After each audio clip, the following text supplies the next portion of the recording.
नमस्कार दोस्तों, हरे कृष्णा, राधे राधे। व्रत विधि उपाय में सभी लोगों का स्वागत करती हूँ। आज के वीडियो में हम देखेंगे धनतेरस की पूजन हम कैसे करेंगे। धनतेरस का पूजा इस साल 29 अक्टूबर शाम को प्रदोष काल में किया जाएगा। तो आप चौकी सजाकर पूजा कर सकते हैं और इसी चौकी में ही आप दीपावली की पूजन भी कर सकते हैं। तो चौकी कैसे सजाना है, पूजा हमें कैसे करनी है, कौन सी देवी देवता का इस दिन पूजन की जाती है, इन समस्त डिटेल्स जो है ना इस वीडियो में मैं आप सभी लोगों के साथ शेयर किया है। तो चलिए शुरू करती हूँ आज का वीडियो। और एक छोटी सी रिक्वेस्ट, अगर वीडियो पसंद आती है तो प्लीज लाइक कीजिएगा, शेयर कीजिएगा और चैनल को सब्सक्राइब कीजिएगा। तो देखिए, धनतेरस की पूजा के दिन ही बहुत लोग कलश की स्थापना कर लेते हैं। अगर आप लोग कलश स्थापना करते हैं तो धनतेरस के दिन कर सकते हैं और नहीं तो इस पार्ट को स्किप कर सकते हैं। संपूर्ण डिटेल्स पूजा विधि, कलश स्थापना आपको दीपावली की पूजा विधि में मिल जाएगी। तो यहाँ पे देखिए, मैंने सबसे पहले चावल का आसन लगा के लक्ष्मी गणेश जी की जो फोटो या पोस्टर आता है, सभी लोग घर में लगभग ये पोस्टर लगाया जाता है दीपावली के टाइम पे, तो वो पोस्टर लगा लिया है और चावल से स्वास्तिक बना लिया है। स्वास्तिक बहुत ही ज्यादा शुभ माना जाता है, हमें जरूर बनाना चाहिए। इसके बाद हम चावल का आसन लगाएंगे, लक्ष्मी जी, गणेश जी, साथ साथ में धन्वंतरी भगवान को स्थापित करेंगे। और अगर आपके पास भगवान श्री विष्णु नारायण का विग्रह है तो आप उनको भी स्थापित कीजिएगा, और अगर नहीं है तो आप सुपारी के स्वरूप में इनको स्थापना कर सकते हैं। आप देखिए फोटो में अगर आपके पास कुबेर भगवान बना हुआ है तो आप वहां पे भी पूजन कर सकते हैं, और अगर आपके पास विग्रह है तो आप उनकी भी पूजा जरूर कीजिएगा। मेरे पास सभी के विग्रह है तो मैंने सभी को स्थापना कर दिया है।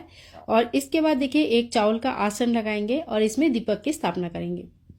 धनतेरस की पूजा के दिन बहुत लोग कुबेर दीपदान करते हैं। कुबेर दीपदान एक विशेष दीपदान होता है और इस दिन ये दीपदान करना बहुत अच्छा माना जाता है। अगर आप नहीं करते हैं तो कोई बात नहीं, आप नॉर्मल दीपक जलाकर भी पूजन कर सकते हैं।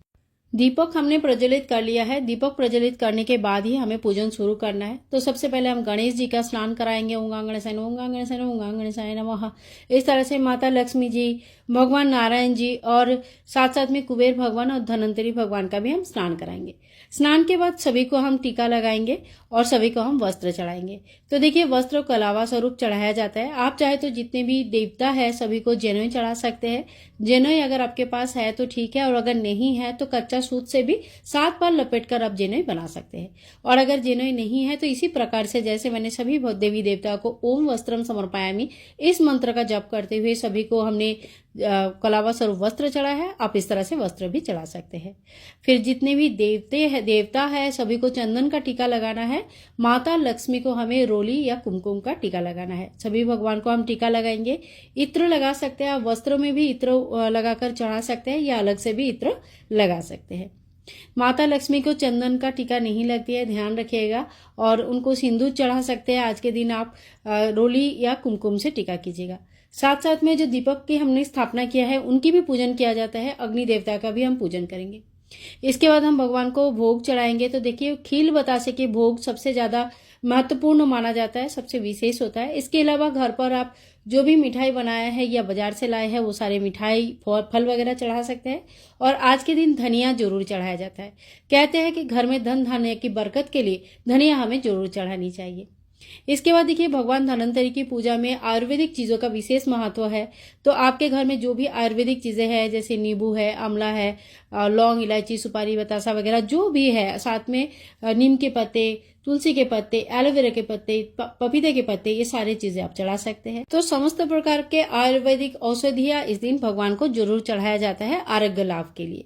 इसके साथ ही देखिए, हमने सोना चांदी जो भी खरीद के लाते हैं वो सारी चीजें भी हमें यहाँ पे चौकी में रखना है। हल्दी और कुमकुम का टीका करनी है। और बहुत लोग आज के दिन खरीद के लेके आते हैं और पूजन इनकी दीपावली के दिन करते हैं। तो देखिए, आपके यहाँ पे जो भी प्रचलन है आप उस तरह से पूजन कर सकते हैं।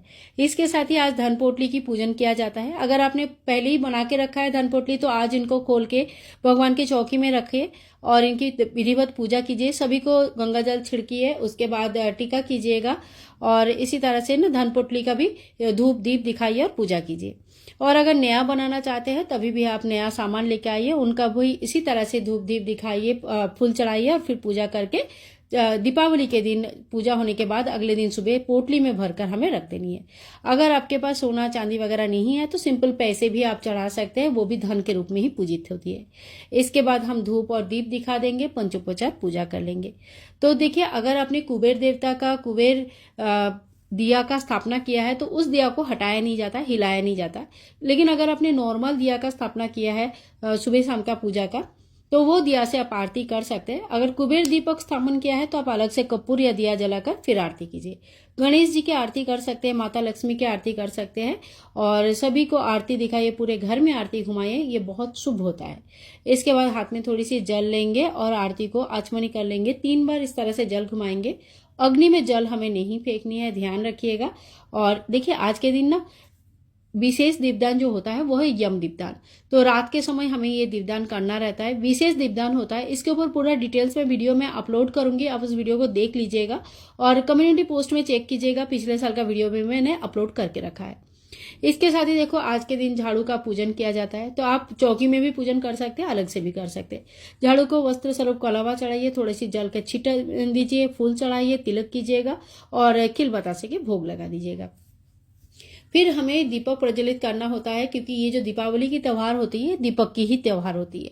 एक बड़ी दीपक आपको लेना है, आप चाहे तो इसको धनतेरस के दिन लक्ष्मी दीपदान के लिए दीपदान कर सकते हैं, नहीं तो दीपावली के दिन भी इसे लक्ष्मी दीपदान कर सकते हैं।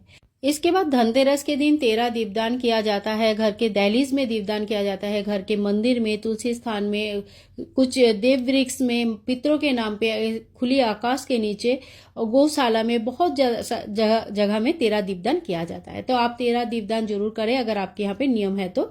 और इसके साथ ही देखिए हाथ में फूल लेके, आपके पास जो भी पूजा का बुक होगा इसमें व्रत कथा वगैरह भी दिया रहता है, आप एक बार चेक कर लीजिएगा, नहीं तो आपको इंटरनेट में भी मिल जाएगी। यहाँ से आप कथा जरूर पढ़ लीजिएगा। और हाँ, बड़ी पूजा है, जब भी हम कथा पढ़ेंगे तो कम से कम बच्चों को साथ में लेकर जरूर बैठिएगा, उनको भी हमारे त्योहार के बारे में पता होना चाहिए। आज के दिन बहुत लोग बर्तन लेके आते हैं, तो आप लोग भी अगर बर्तन लेके आते हैं तो इनके भी अपनी चौकी में रखिए, हल्दी कुमकुम का टीका करे, जल का छिड़काव करे और खिल बतासों से भर के रखे। इनकी पूजन दिवाली के दिन होता है, कहीं कहीं धनतेरस के दिन भी हो जाता है। तो देखिए इसी तरह से हमारी संपूर्ण पूजा हो जाता है। यम दीपदान रात को किया जाता है, जब घर के सभी मेंबर घर पर होते हैं, बाहर कोई नहीं रहता है, उस वक्त घर के मेन दरवाजे के बाहर यम दीपदान किया जाता है। इसके डिटेल्स वीडियो आप लोगों को बहुत जल्दी मिल जाएगी। आज की पूजा विधि आप लोगों को कैसे लगा जरूर बताना। और यहाँ पे अगर आपको कुछ भी पसंद आया है, कुछ भी सीखने के लिए मिला है, तो प्लीज बहुत रिक्वेस्ट कर रही हूँ कि चैनल को सब्सक्राइब करके रखें और आप लोगों का लाइक और कमेंट्स का इंतजार रहते हैं। मिलूंगी नेक्स्ट वीडियो में, तब तक के लिए सभी भाई बंधुओं को हैप्पी दीपावली, हैप्पी धनतेरस और आप सभी का जीवन सुखमय रहे। हरे कृष्णा, राधे राधे, हैप्पी दिवाली।